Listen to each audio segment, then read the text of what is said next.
What's going on, wrestling fans? It is I, Steve Fall, and welcome back to 10 and Count. On today's edition, we might laugh, we might cry, we might have a huge erection, but we're going to find out what's going to happen next. Oh, don't say that in front of your mom. It's Bill DeMott. How are you doing today? Hey, man, how you doing, brother? I am doing great. It is a wonderful day in the neighborhood when I get to talk to you, a man of many traits and many gimmicks, but we're going to talk about them all and more today. But let's talk about your background. I absolutely love it. Let's talk about that for a minute. Oh, well, here's the thing. I'm not an IT guy, so whatever picture I think is on my background stays there until I figure out how to remove it. But that's part of our foundation, my daughter's foundation, and I think that background is the annual 10K we have here down in Central Florida. Yes. So that's the background, and yeah, that's the foundation. Yeah, that's great. Always good to see wrestlers lending a hand to communities, because I think that's really what's important in life. We can talk about politics, we can talk about whatever we want to talk about, but community, where you live in that little area, I think that's what matters the most. So that's great that you're doing that and lending your hand to that. But let's talk about Hugh Morris for a second. All right. Because I love that name. The fact that someone created a name, but Hugh Morris, God damn, give that person a raise. Was that you? Who came up with this name? No, so and I've talked about this, probably ad nauseum. The thing was, when I came into WCW in 1995, they didn't have a set character or idea. The idea was 6'2", 300 something pounds. Let's do something with him. So I think I started out as the man of question, was how I was originally introduced. And then going into the dungeon, and I did a promo at CNN Center in front of Terry Taylor, and it was about Randy Savage. And the only instruction I got was talk about Randy Savage. I'm going, holy crap, really? Like, day one, this is what I'm doing? So I didn't know what to say. So I just broke out into that nervous laugh. And I believe it was Terry Taylor's wife at the time said, that guy's very humorous. So my name was Humorous, until I didn't understand why you would call someone humorous.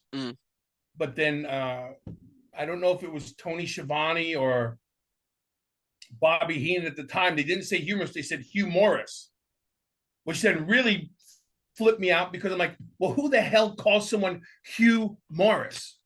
So Kevin Sullivan said, you got to be kidding me. Like, this is your concern? I'm like, yeah, I don't get it. And he goes, okay, let's make sure everybody says the laughing man, Hugh Morris. So that's how it came to be.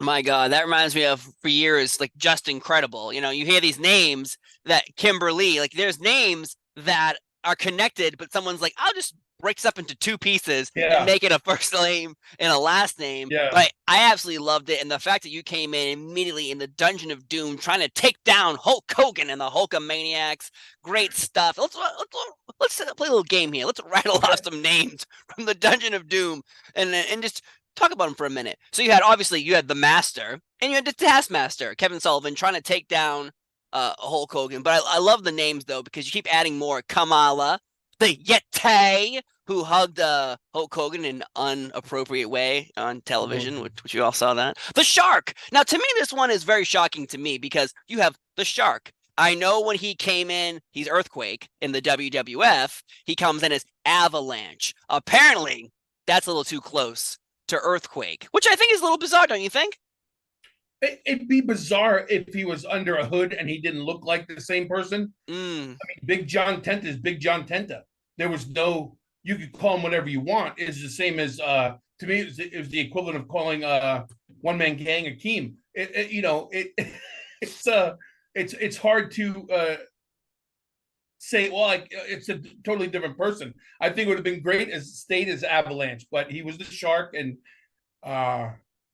what we had, the Zodiac, right? Yeah, you had the Zodiac, Bruce the Barber Beefcake, the man, yes, no, and then eventually they tried to say he was undercover in the Dungeon of Doom, and he became the Booty Man. So, and he was the Butcher for a little while, though, and again, too close to Bruce the Barber Beefcake. Whoever the lawyers are working for the WWF at the time, man, they ain't playing around. They ain't playing around with that shit. They had a lot of name changes, yeah. Yeah, Ming, Z Gangsta, who I believe was Zeus in the No Holds Barred movie. Yeah. The name that always is like the ultimate solution. I don't think people have looked up that name before they gave it to him. That involves a lot of Nazi stuff and Hitler, and that's the stuff you don't want on television. Loch Ness, someone who lasted like 2 weeks, and the Barbarian. There were so many others, but that group to me was outstanding. Those backstage segments. Where are you filming all those segments inside the dungeon? We were brought into. That was in a big warehouse in Tampa, and so we would fly into Tampa every week or every other week and shoot a bunch of the vignettes there. But it was a big warehouse. We were there all day long. I think a lot of us should have had black lung from all the smoke. Oh, no. You're coming through the entrances and all that stuff. But it was a lot of fun. But for me coming in, I was like, I'm surrounded by some of the biggest men in the industry. I mean, I'm talking about not even just name wise. I'm talking about size wise, where I believe I might have been the smallest person in the Dungeon of Doom. Wow. Until Conan, I was the smallest person in the Dungeon of Doom. Another strange addition to the Dungeon of Doom. If it just felt like at one point they were like, "Hey, do you like Hulk Hogan?" They're like, "No." Perfect. You're in this group. Group. It was more of a, "Hey, that guy bumps." Hey, that guy's big and he bumps. Hey, they're big and they bump. Dungeon of Doom. But the running joke amongst us in the dungeon was it was always, they were trying to get someone else in there who could get there before everybody else. And that's where I really screwed myself over, because every time we hit the ring, I'd be the first one in the ring, but that equated to 4 chair shots before everybody else got to the ring. Because let's face it, Loch Ness isn't running the 40 to get into the ring. So it was I ripped myself for the longest time in a dungeon. I never learned my lesson. You ran too fast. I got there too soon. You weren't being paid by the minute, You should have just slowed down and let Barbarian in there first. I was totally gung-ho. And all those veterans said, "Let the new kid do it." Yeah, you got it, kid. You want to get in there first? We'll give it an opportunity. Yeah, they're all laughing behind your back like this. Yes, absolutely. Absolutely. That must have been a whole crazy time because in today's world you have WWE and you have AEW. Both big productions. One has more money than the other, but yet with WCW, it wasn't that it was a homegrown business. It was a TV company running a TV program. And that's completely different from the WWF, which was owned by the McMahons, which was run by the McMahons, versus Ted Turner, who has a hand in this. And if he wants to show up, he can show up if he wants to. What was that like? Because being inside WCW, you guys were making moves, hard moves, big moves. And at the time, no one thought you could take down the WWF, but yet here you are doing it. Yeah, the money was endless. The opportunities for it to grow. I mean, and I think if I have my history right, WCW was like a tax write-off because of everything else was going. They had to have somewhere to put their money. Yes. They, Ted put it into wrestling. He wanted to get into the wrestling business. And they didn't think it was going to be as successful as it was. So once it started drawing the ratings and finding out what they could do, then you're bringing in the biggest names in the business and you're drawing to bigger crowds. And you're doing the same thing WWF at the time. We were touring the whole world and we were going everywhere. And it was the branding was unbelievable. So it was hectic, but you saw why it rose so quickly, I think. Yeah. I came at the right time. I was always said I was lucky. I came in 95 just as it was getting to kick off. And so it was I know to the guys that had been there before, they'd seen the process of WCW growing. To me, I got into it right as it was about to take off. So it was the norm to me. I wasn't grinding there. I was grinding in, Japan and Mexico and things like that. So when I got to come in and, so I came in at that time around the same time, Jericho and Eddie and all these guys were coming in. And then here were coming the bigger names in the business, so we came in right at the front of the slip and slide.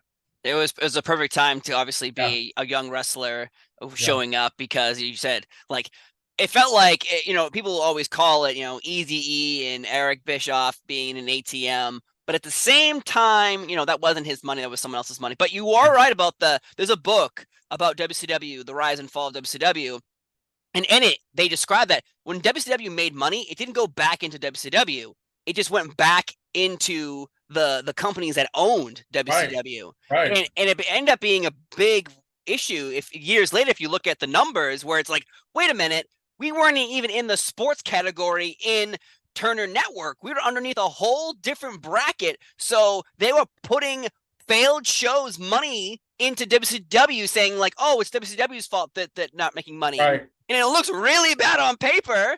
But when we're making money, it's like, oh, we love WCW. Oh, Right. Hogan hanging out with Rodman and Karl Malone and Jay Leno. Oh, wait, your ratings aren't well anymore. Pile in the crap on top of them, make it look like they're doing terrible, which, Yeah. it's got to suck.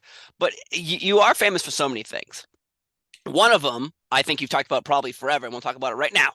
You're the first person to lose to Goldberg, starting this Goldberg streak. And Yeah. yet, I think until the day you die, people will talk about this with you. And here we are talking about it again because it's such a famous streak because Goldberg, again, appears out of nowhere Yep. and defeats you and then whoosh, just becomes the face of WCW along Yeah. with the NWO. Now, Yeah. at the time in the ring, there's no indication that they're going to do anything with Goldberg, right? It's just more of like, Yeah. hey, go in there, have a match this guy, put him over. Yeah. Let's see what he, because I think Bill, and I didn't know Bill previously to this. I'd seen him at a couple of shows, but you saw a lot of people at shows. You didn't think anything of it. But I think that was it. Let's see what he can do on TV. Let's put this together. Let's see what we got here. And lightning in a bottle. I don't think anybody, I can't speak for any of them. I think a lot of people would take credit and go, sure, I've known this since day one. But all the people that have been honest about it have said, we had no idea. And then they just ran with it. And so to me, it was, I don't want to say it was just another night, but it was just another night. It was another match. It was, doing your job. But then to see what happened to it was really cool. And you're right. Till this, what was it, 30 years later, or whatever the heck it is, till this day, somebody goes, "You're the Goldberg guy." They can't even tell me who I am. I'm just the Goldberg guy. So I've said this before, and I'll always say, if that's what I'm known for, so cool, man. It's a part of wrestling history. Of course. And again, as time goes on, Goldberg has this amazing streak. He dominates. He dominates everybody. Like at the time, what was that like being in that bubble? Because again, WCW was like, I'm going to use like, oh, WCW. And then eventually it became this brand new main. I go to a gas station and find Yeah, NWO shirts or Sting yeah. shirts. It became like the Beanie Baby or the fidget spinner. It became the thing that everyone wanted. What was it like being in that bubble? Because that must be quite a ride.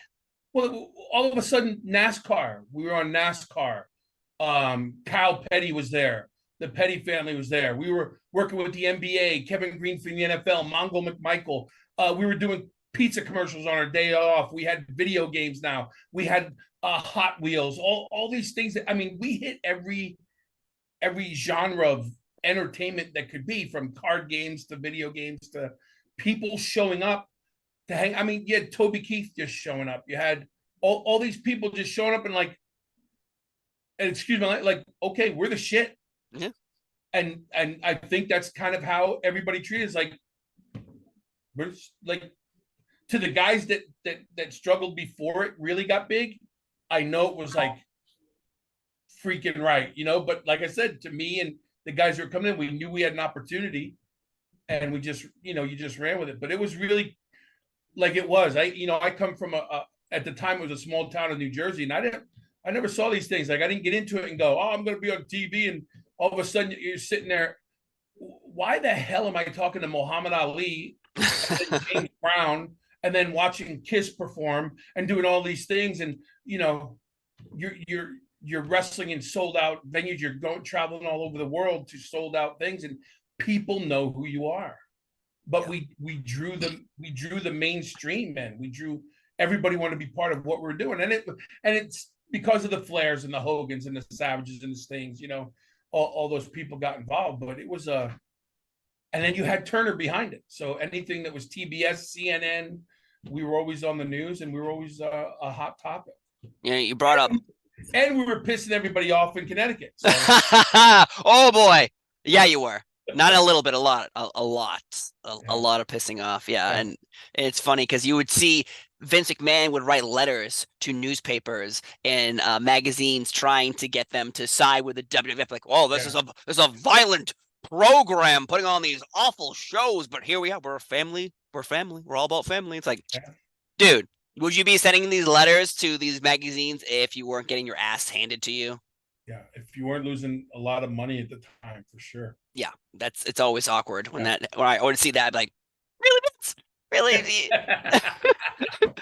Like, WCW wasn't sending letters to, say, all these newspapers and magazines when eventually WCW started losing. Like, it wasn't like that case at all. Which is hilarious. All we were doing at the time was giving the finishes away to their taped events. Right. That I still think that is one of the most creative ways, and thank God, you know, in the world of Twitter and social media, the idea of WCW being just doing it on their own versus how certain websites get the call sheets of who's going to be there, what matches, who produced the matches. This world we're living in now wouldn't exist unless I think Eric and the WCW wrestlers were tossing out results, because that was unheard of. Yeah, we could probably be blamed. Like, and I always say, thank goodness there was no social media around when all that stuff was happening anyway, but smartphones and all that stuff. But yeah, I mean, we were giving away what was happening that night right 2 minutes before it was happening on their TV. They were giving away the finishes, and right, what was the famous one when Mick Foley became champion? Oh yeah. That'll put some butts in the seats, and 200,000 people changed over instantly, though. So yeah, and it was one of those things like, okay. Yeah, it's insane. But you brought up Mongo McMichael for a second in one of your statements just a second ago. We'll talk about him for a second. I know he's going through tough times. I just want to say my thoughts and prayers are with Mongo and his family, because nobody wants to see that happen to anybody. You know, what was your relationship like with Mongo? I love Steve. First and foremost, I'm a New York Giants fan. Yeah. And here's Steve McMichael from the Chicago Bears. So him and I already have personal issues because the Giants and the Bears. And I say that lovingly. Yeah. I got to know Mongo really quick. I mean, he came in as one of the boys. He came in, one, as a fan, but two, we came in respectful, and it helps that everybody knew who he was. He never carried his reputation on his shoulders. He never treated anybody differently. He wasn't a Super Bowl champion or an all-pro or anything like that. He was Mongo. But traveling with him and then getting to share like life experience stories with him and stuff was really cool. It was really, at the time we had Steve and Kevin Green with us. And it was just amazing. And then, Reggie White came in for a brief stint. So watching all those guys from Karl Malone and Rodman and everybody who was coming in, but Mongo was great, and he was one of the guys, and bless his heart, he in his mind he had it down. Physically, he'd kill you if you weren't paying attention. I mean, he was just a big, I say, wrecking ball, but unintentionally, I don't want to say clumsy because he was very athletic, but unintentionally disoriented in the ring. What a good guy, man! And I sent him a message not long ago, and just he's in our prayers, and to know the man, and then to see the state that he's in now and everything that's going on, just all the prayers and strength to him. And I really do appreciate the time we had together. And like I said, he was a fan of the business. He didn't come in as Steve McMichael, the NFL guy, and I'm going to do my thing. He became one of the, in my opinion, he was one of the boys, and he was a lot of fun too. There was a lot of yeehaw moments. I always loved him doing commentary for Nitro in the first 100 episodes. He had that small dog with him, always dressed up just like him. And I'm thinking, Wow. Who pitched this? Hey, Mongo, I know you're a big burly man, football player, Hall of Famer, Super Bowls, all that stuff. But how about you hold this small dog and it's dressed like you every night? And the catchphrases he would yell out. I'll never forget one. He's like, "Get your grandmother out of the refrigerator because she doesn't want to miss this match." And I'm like, whose grandmother? I don't know, but I'll Yeah. get my grandma out of that fridge. And Yeah. why is she He, in the fridge? he was out there, but that was the most ridiculous thing was that dog. Yes. And Yes. she was everywhere with him. Oh, really? I was He, wondering if that was like a oh prop someone no, took. no, it wasn't just for TV. She was everywhere with him. Wow. If he was in catering, he was catering. Locker room, in the hallway, in the hallway. It was just. That's good to hear. It was just the norm. But it was ridiculous. That is good to hear. We've talked about Goldberg for a second, but let's talk about Bret Hart for a second because he hates Goldberg. Hates Goldberg. Like there is no, that he's become a meme where it's like, yeah, that WrestleMania match between Cody and Roman was okay, so I blame Goldberg. And you're like, what? Like the idea of Goldberg not being trained properly, probably in the power plant, is what Bret makes that about. Is his career was cut short because of Goldberg's shortcomings. And is it the company's fault that put Goldberg out there? Is it Goldberg's fault? Is it Bret Hart's? What's your position on this? Because Bret Hart, I don't think, is ever going to forget that Goldberg ended his career. I firmly believe it was probably the wrong place at the wrong time. We've all, and I'm not diminishing anything Bret has said, but we've all had concussions. We've all been hit a certain way. 99% of the time it's unintentional, and sometimes guys laid in. My opinion, I didn't see any malice in what Bill was doing. It was unfortunate that it happened. I've heard Bill apologize it for a million times, and then I've heard Bill just say, I can't keep defending it, and so screw it. And I know that's what Bret holds on to from all the things that he's done in his career. That's what he holds on to as being the downfall to his career. But I don't have a take on it. I just think it was unfortunate. Yeah. And it's kind of like a bummer that it's still going on. Right. And that's one of all the things that have happened in Bret's career and all the situations he's been in. That's the one that he holds on to. And you got two Hall of Famers just looking down at each other and just one defending it now. So he's gnarly about it. And the other guy's just going to be gnarly about it until the end of time. So I have no skin in that game. I think it was unfortunate. And to be honest, I just hate to hear it. I just hate to hear it. I know. Yeah. Like as we brought up earlier, for the rest of your life, you'll have Goldberg on your, hey, he fought Goldberg. I think for Bret's going to be, hey, remember that time it's happened? And that's very unfortunate. Yeah. But my favorite version, we talked about Hugh Morris for a second, but my favorite version of you in WCW, again, leader of the Misfits in Action, because this name, General Hugh G. Rection, again, whoever came up with that name deserves a raise because that is hilarious. They already have Hugh Morris for you. Boom, check mark, great name. And then General Hugh G. Rection, another check mark for a name. Who gave you this name? Who came up with the Misfits in Action? Because I love it. Let me see if I can make you guess, bro. Let me tell you, bro. I was gonna guess. I assumed, but I didn't want, what happens when you assume. So I didn't want to do that. I wanted to hear it from your mouth. So Vince Russo came to me, they being Vince Russo and Ed, came to me. What had happened was Booker, I think Booker had gotten hurt, a concussion or something. He was supposed to work with Scotty Steiner that night for the United States Championship. Booker couldn't make it. They wouldn't clear him to work. So they came to me, hey, you want to work? Of course I want to work. And on the pay-per-view, yes. Okay, we got this thing. And they sent someone out to get me military pants and, boots or whatever it was. And they said, we want you to cut this promo. I'd been there for I don't know how many years. I've never been handed a sheet of paper.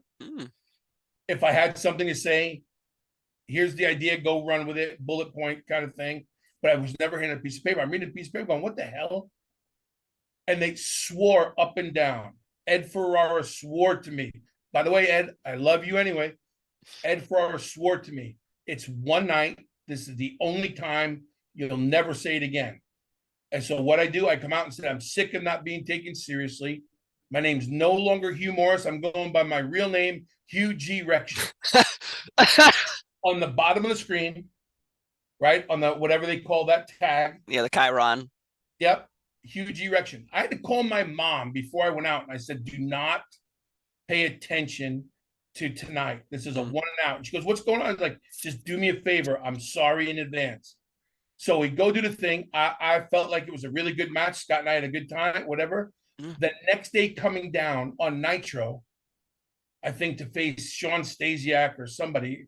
I know Kurt Hennig was involved. And there it is, the bottom of the screen again. Huge erection. I went, son of a... So, you have...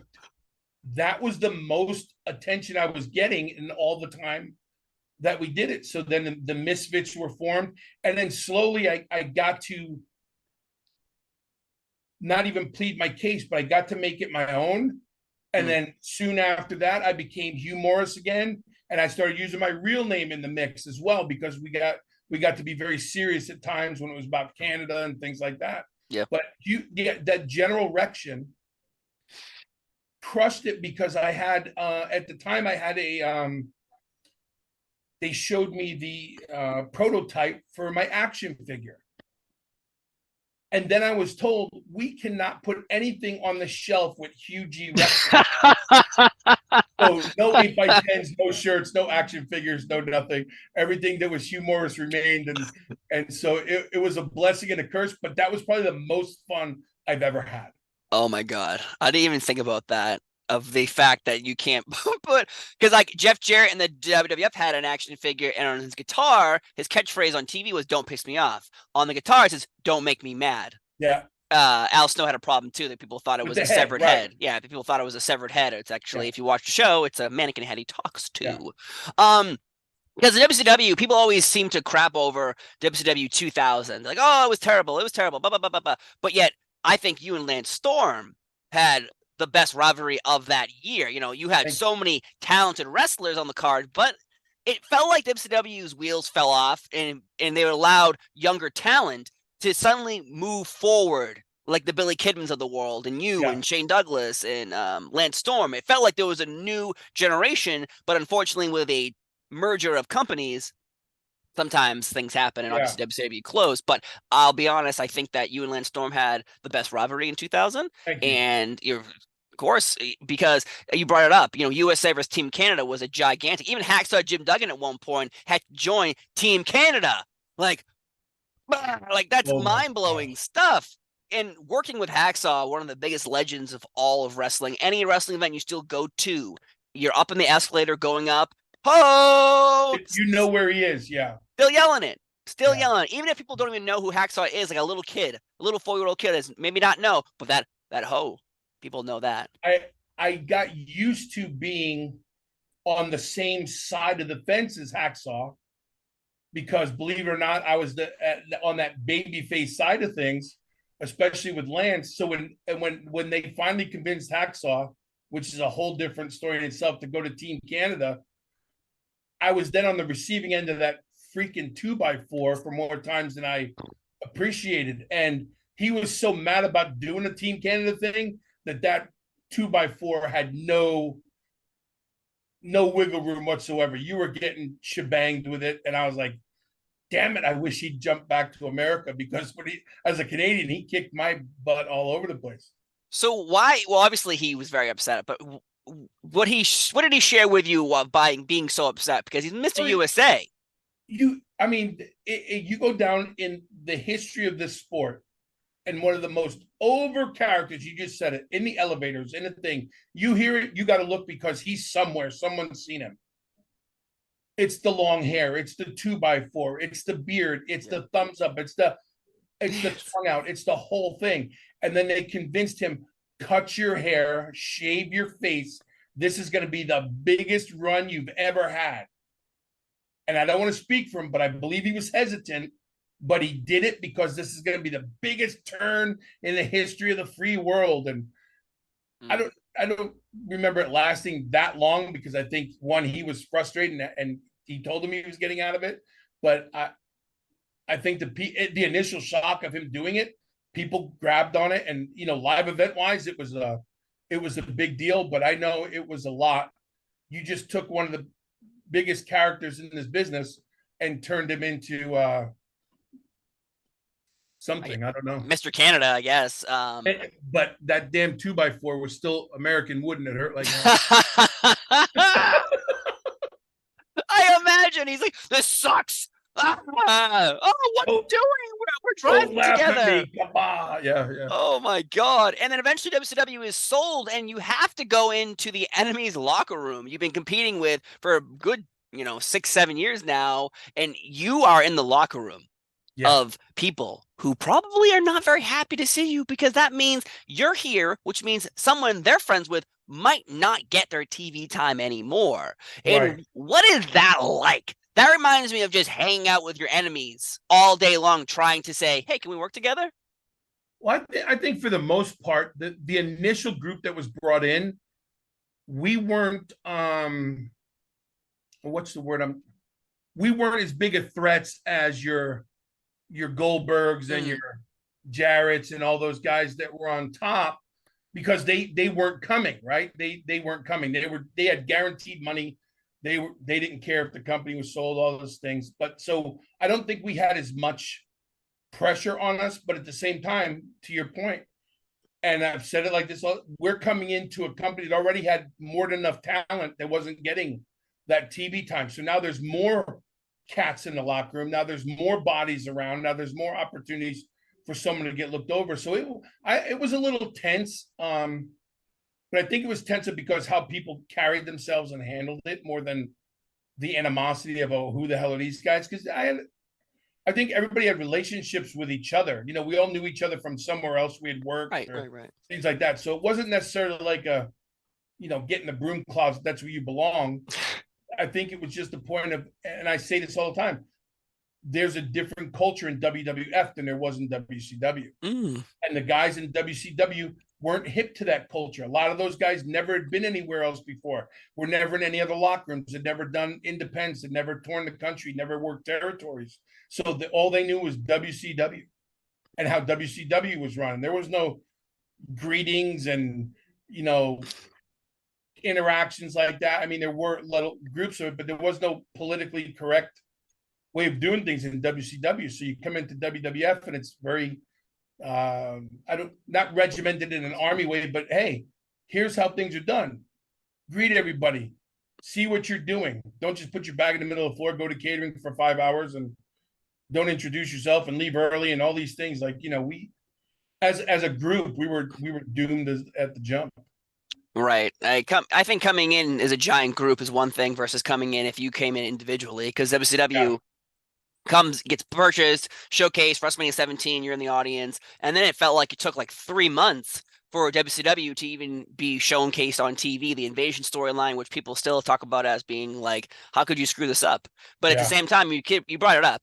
Like, I love, Hugh Morris. I love all these other talents, but to someone who doesn't know the middle card, upper middle card, they know Goldberg, they know Ric Flair, they know Hogan, Hall, Nash.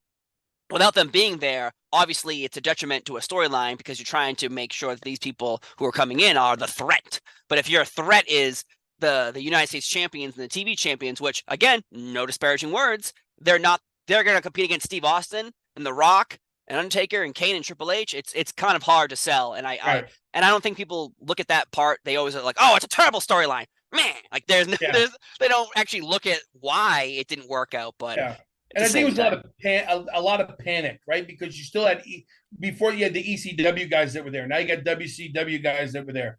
So instead of like ECW should have been its own entity. Yes. Still owned by McMahon, but its own entity. That didn't happen. WCW is supposed to be its own entity. Yep. But it didn't happen. Now everybody's under the, even at the Invasion, they had ECW shirts, WCW shirts, but we all knew at any given time, this guy joined ECW, this guy joined WW, and little by little, with no explanation, they were dwindled. But I think there was just a lot of panic of, wait a minute, we bought this company, we can't even toot our own horns because all the big names didn't come. Yeah. So it looked a little awkward, but eventually though, you had a WWE run that was a kind of a roller coaster because sometimes you would be like this dominant, mean guy beating the shit out of people. And then randomly you would be with 3 people, then you randomly would just in a tag team. It felt like they they liked you, but they didn't know what to do with you. Was General Rection ever brought up as, hey, maybe we should do this? Or just, hey, be Bill DeMott and kill people? Well, Hugh Morris, it was even said that they wanted to change the name and everything right off the bat. So I think I was kind of excited about that just to see what their vision was. But as I was going, like I branched off right away from when we got there. Within I don't know how many months to a year, whatever, I slowed down because I was off doing the Tough Enoughs. Yeah. And then I'd come back and be hot, but then I was off doing another Tough Enough, or I was off doing a thing. So that I know that didn't necessarily help my consistency. I thought I was having a good run and we were going somewhere with Rikishi. Mm-hmm.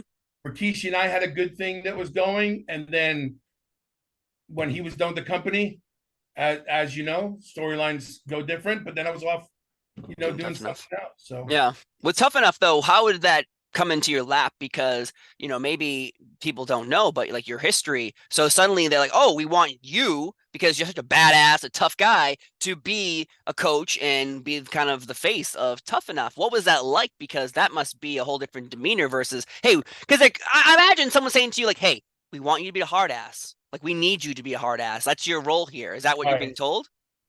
Well, it was so I always say Al Snow is the face of Tough Enough.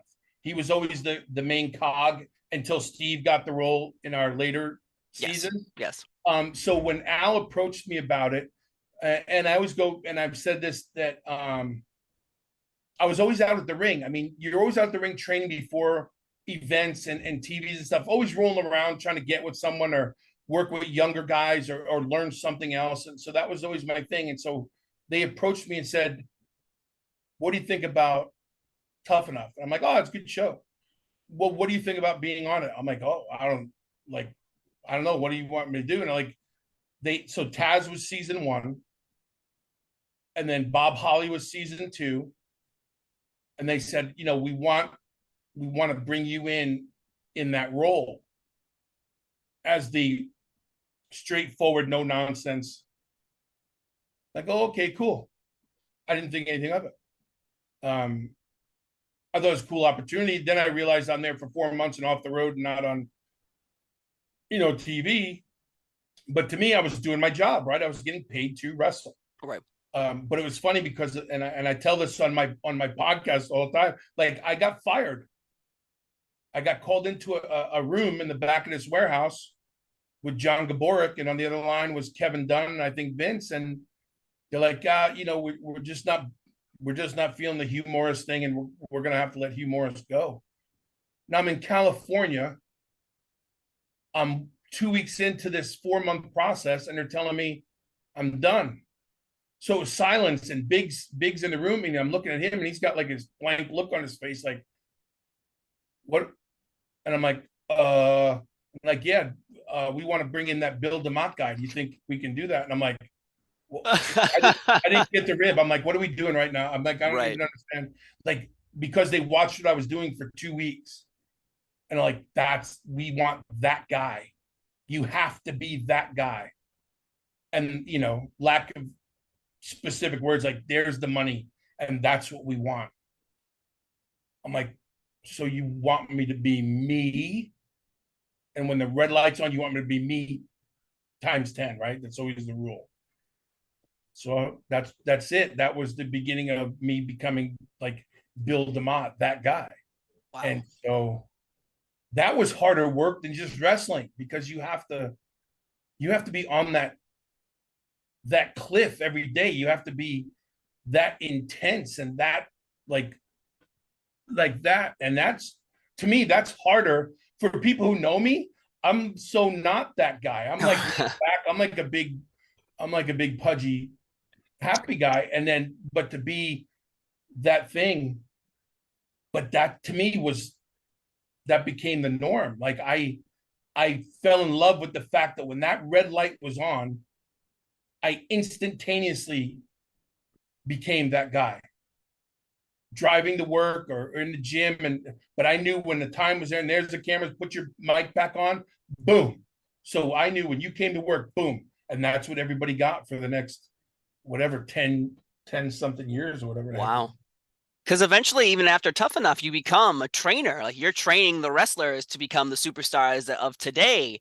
And Yeah. I think obviously your work with Tough Enough, being a scary, man on TV, because you're watching it and you're like, oh God, I don't want this guy in my face. And then they were like, maybe we can train all the wrestlers we're hiring versus people we're trying to showcase in this Tough Enough reality TV program. Is that kind of how it went? Yeah, but that was the thing about the Tough Enoughs too. Like Al Snow to this day is still one of the best trainers I've ever met, and his knowledge and his delivery and how he does things. But regardless, people then saw Al, myself, Ivory, and then later they saw the last good one was Stone Cold, Booker, Trish, and myself. Yeah, but they didn't see Trish Stratus, the WWE superstar. Now she was this trainer, but they forget that 99% of us know how to wrestle and work. And just because we don't do it on TV doesn't mean we don't know what we're talking about. Does that make sense? Yeah. Like I don't show my whole repertoire on TV. I was a big bully guy, but we were there because you were actually training people to get involved in the business. And because that was like my side passion, I fell in love with it. That's how I got into it. So that helped me because I broke my neck in 03, right at the end of 03, 04.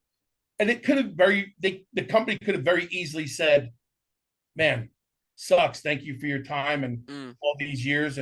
But I had something else to offer. I instantly became a commentator, right? And I did all those things on Velocity and the pay-per-views and things like that. I did that for a year. But while I was doing that, I was going to Cincinnati and training with guys with less stature. And then I was going to OVW.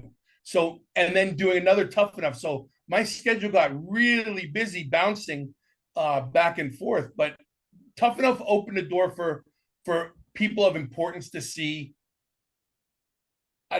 my knowledge of the business and truly where my heart was. Unfortunately, you just never lose that it's character driven to people that see Tough Enough. So when they meet you for the first time, they're going, oh God. Like you don't even have a chance to introduce yourself. It's just you're that guy. And for aspiring young people that came in that were watching those programs, like, oh God. And so I couldn't beat that reputation at all. It just stayed with me, which I always say good for me because I did my job that well where people don't decipher. This is true. And personal story for me is when you called me on the phone and I'm like, hello, who's this? And you're like, it's Bill DeMott. I'm like, oh shit. Hello,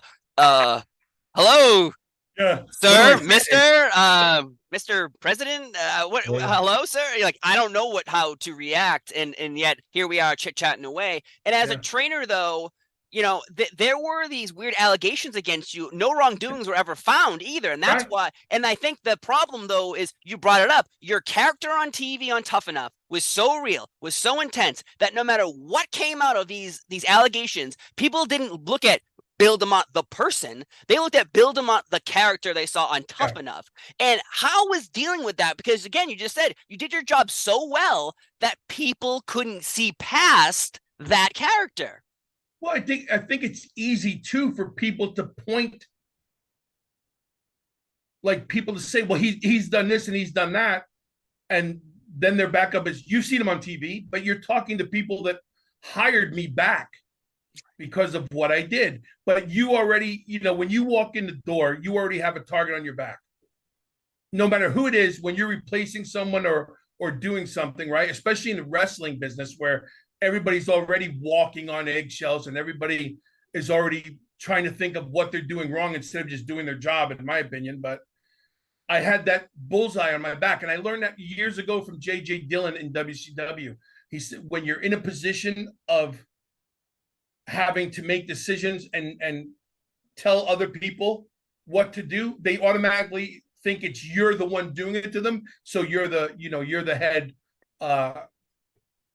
dickhead, you're the person that's killing their career and you're the person responsible for them failing. So I already learned that in my career. So when I came back the last time, when I took over FCW, which then turned into NXT, you already knew it had a shelf life before social media and all these things. But the funny thing to me about allegations was when they came out the first time, there was a full investigation. The company comes out and says, we found none of this to be, hold any water. But social media was so on fire that they didn't want the heat. They didn't want the heat, and I don't blame them. NXT was just starting to tour the States before it became really big. So we were on our first tour of the States outside of Florida. And, and the truth is, and I've said this before, and I'll say it again, I made a promise to Paul or Triple H. I know what the business is. I've been through it. I've been through the goods and bads, the ups and downs and all that. And I would never do anything to embarrass him or this company. So when everything came about, you have two options: fight and add fuel to the fire, because now you're going to be spending all your time doing that, which means you can't do your job, which means nobody's focused on what they're doing. Or you go, you know what? Appreciate the time. I'm gonna step away and let everybody keep moving on. And like my wife says, sometimes my wife gets really mad, and she's very soft spoken. She goes, sometimes I wish you would have just bowed up and defended yourself. I said, well, if I had to defend myself, that means I would have done something wrong, right? I said, so now I have, there's nothing to it. And here's what I hold on to till this day. And I've been out, I've been gone now again another 7 years, still text messages. Hey coach, I'm doing this, or did you see that? Or, hey Bill. And so the ones that get it. And the ones that don't complain and put it on someone else. But in this time of social media and politically correctness and all this stuff, you have two options. And my option was, I knew when I took over that position, like, come on, man. I went from a guy in the gym in Brooklyn, learning how to take a bump, to an employee of World Wrestling Entertainment, an employee, not an independent contractor, an employee of the WWE. 401k, time, all these other things. And I'm running the training for the whole system. Yeah. And I'm getting my feet on the ground right next to Paul, right next to Triple H, building NXT, building the Performance Center, doing all these things. So clearly you can't be that bad. Listen, people aren't going to like you. People don't agree with you. But if you're going to be successful, it doesn't live and die on one person's say so. And the other thing over the years I try to make fun of, they probably didn't belong in the business if they really thought everything I said mattered. I was still a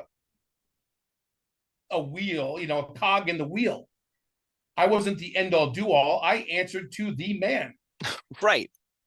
So it wasn't like I decided to do this and go, no, I was being directed a certain way on how things should be done.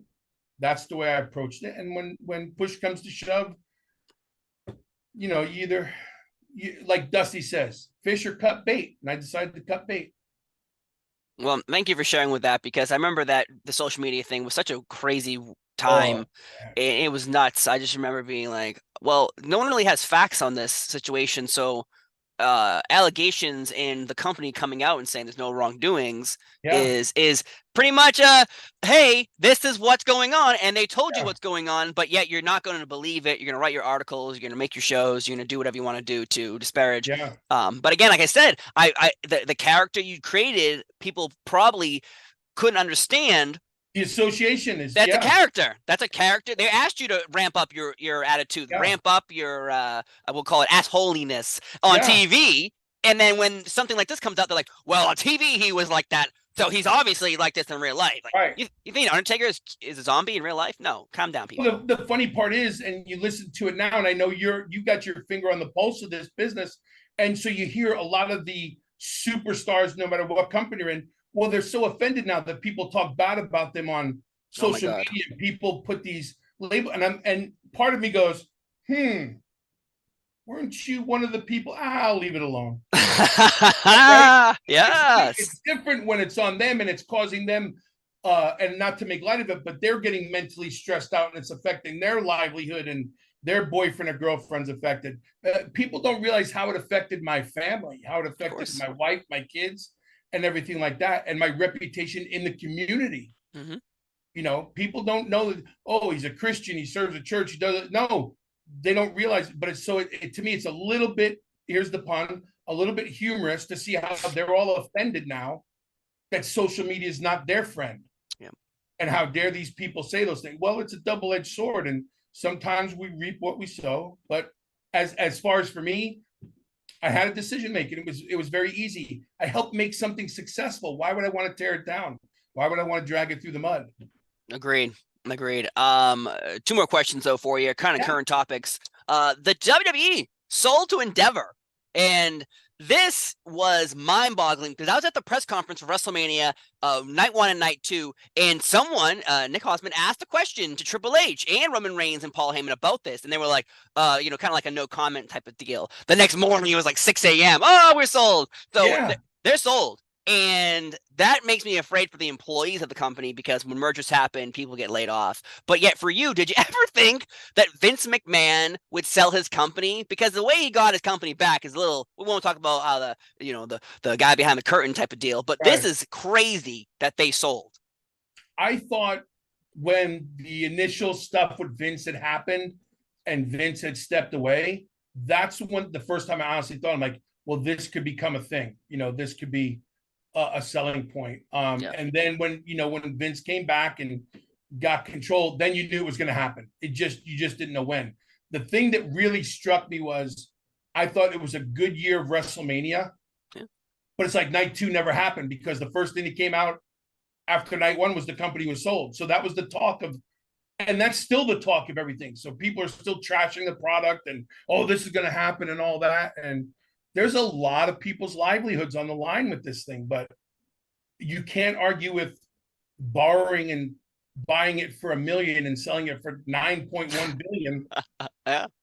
There's something to be said about that. At the end of the day, it's business, right? My words, you said it perfectly. I use the words wrestling in lowercase letters and business in capital letters. And some people are like, how could my favorite lose? It's like, hello, wrestling. Business. Each event is to promote the next event. That's what each event is for. But if you can't see that, then you're just watching it for entertainment, and that's great too. But at the same time, it's really about making money. It's really about moving numbers, selling shirts, selling seats, putting butts in those. So it's like, come on, people. Like, and I agree with you. I think there's going to be a lot of changes. I'm always leery, wrestling mind, right? Always leery of nothing's going to change. Everything's status quo because a month from now, we have to make business moves. That's what it really comes down. Yes, it's coming, and I think a lot of people have that on their mind. As as a guy who was there for WCW and watched it be sold right out from under everybody, so it's coming. Yeah, and hopefully everybody takes it for what it is. Don't take it personally. It's business. They will, and these people will. The fans, at least, will take it personally. And thank goodness, because for all the people say it's fake and phony, they don't believe. They take this very seriously. Oh yeah. So you saw the people that go, this is nothing, but when it's sold, everybody's got an opinion again. So of course, and every decision they don't like, it's Vince McMahon's fault. Triple H is handcuffed. It's not Triple H's fault. It's Vince's fault. But whatever. Final question, though. Current topic here. AEW going to London. They are attempting to sell out Wembley Stadium. This actually technically could hold 90,000 people. Right. And now the argument is like, well, can they sell 90? What is the number that they'll be happy with? What match can sell it out? Is CM Punk returning to AEW to build up the revenue? So there's a lot of things going into this question, but in reality, London, England, Wembley Stadium, 90,000 people. Is this accomplished by AEW, who unfortunately sometimes can't fill in 7,000 person arenas? But that's in America. That's in America. That's different. Right. Because in Europe, they're hotter than, anything that's going on. They do great business over there. I think there's a lot of factors that come into it. Right. The Cons own a football team over there. Yes. So they have that avenue. They have businesses in that side of the world. They have that avenue to bring in, the people. I think a successful night for them would be 45 or better, right? Half. If you fill half of Wembley Stadium, Now, the problem with that is, okay, you bring somebody in for that day just to sell one venue, right? There's talk of Punk coming back, and is that where he's going to debut, or is that all the conversation, right? So that's going to sell tickets now because Yeah. there's talk of Goldberg because now he's a free agent. There's Drew McIntyre. There's all these people that are now not selling these things and not re-signing, and now we're building to Wembley. But what do you do after Wembley? So I think successfully for them, and I hope, because it's all the same business. So I hope they get at least 45,000. I think anything after that, they should be going, holy crap. Right. Like, we did it. Yeah. But I think you're going to bring that team in there, that group of talent, and I think they're going to do well. I'd like to see them do 45 or better, because you can't bark at, you can't just walk away from 45,000 people. No, it's good business. And I think the argument too is people are coming from all around. It's not just in London. Like people are coming from all Europe to go to this because European fans are rabid and they want wrestling, and they don't get a lot of the main companies, the WWEs, the AEW. So having them here, and which is crazy, is because Money in the Bank is in July. That's also in London. That's in a big arena for WWE. AEW comes up in August. So it's sometimes when towns follow each other, it's like, well, I already spent my money on Money in the Bank and bought my shirt and bought my ticket, spent a lot of money. Now you want me to spend more money on AEW. And I think that's the aspect of the business of, like, does a regular Joe have the money to go to both events, buy the merchandise, bring their family, whatever. So there's a lot of avenues going on right now. So I'm very interested to see what happens. And if you look at it too, look at how many the international people that come for WrestleMania. Oh, now you're at Wembley. Crazy. So you can come from Germany, Ireland, all over that area, and it's 3 times cheaper than coming to the US for a WrestleMania. Yeah. So it's going to be interesting. And I don't necessarily know if they need, naturally, if you put a Punk back out there and say he's going to be at Wembley, I think it drives sales, but I equate that to saying WrestleMania was sold out before they announced the match. Right. It's WrestleMania. True. And there was talk of The Rock. So did people buy it because they thought The Rock was going to be there? Didn't matter, because they still did 80,000 both nights. So yeah, I think if they have the right people in play, but always my concern is, okay, once you have that, what do you do if it's a one and out? Maybe that draws people to see it. Maybe it's the last time they'll see him, or maybe it's something to build. So I think that's a long answer to say 45 plus is the thing they should shoot for. Yeah. I think if they don't do half of Wembley, it may slow down the process of doing more of those. Right. But I'm excited for the guys and girls that are getting out there and start to do some live events, Yeah, house shows with AEW as well. So there's a lot of good business going on. Again, even with WWE, there any Raw, SmackDown, house show, pay-per-view are selling out. And each one of their premium live events, they're not just going to towns now. These towns, just like how WrestleMania was bid on, these towns, Backlash, Puerto Rico, they bid for that. They paid for that to come. London, I'm assuming the same thing. Detroit, SummerSlam, Saudi Arabia and Jeddah for Night of Champions. Like, they are all paying for these events. And now you have 12 in a year, each paying $1 million plus for these events, no longer having to pay to rent the building. Someone's paying to rent the building. So really, profit is everywhere. And I wonder what's going to happen. They get to say, the people that are bringing them in have more say than the fans. Oh, yeah. So while there's not going to be I don't even know what name to say, but you're going to have Bad Bunny in Puerto Rico. Yes. That's going to be the draw. It's not going to be Cody versus Brock Lesnar. It's not going to be The Miz. It's going to be, it's Bad Bunny that's drawing it, because the people that are paying for it say, we're paying for it and we want this person on the show. Yep. And it's going to happen. The fans are always going to find something to crap on. Of course. But at the end of the day, business is booming. Yeah. I've always said it. I always will. I say it every Wednesday on my podcast. I say it every interview I do. If you just watched it and had a critique instead of a criticism, you'd enjoy this thing so much better. but we have to, for something that's not real, we sure do take it personally. Yes, that is a classic line for many wrestling fans. But I have to say, it's been an honor and a privilege. Thank you, brother. Talking to Hugh Morris, Huge Erection, the man, Bill DeMott. So many monikers, but still number one in my heart. So I want to say thank you so much for being here on 10 Count. I've been Steve Fall. He's been Bill DeMott. Have a great day, and we'll see you next time. Bye-bye.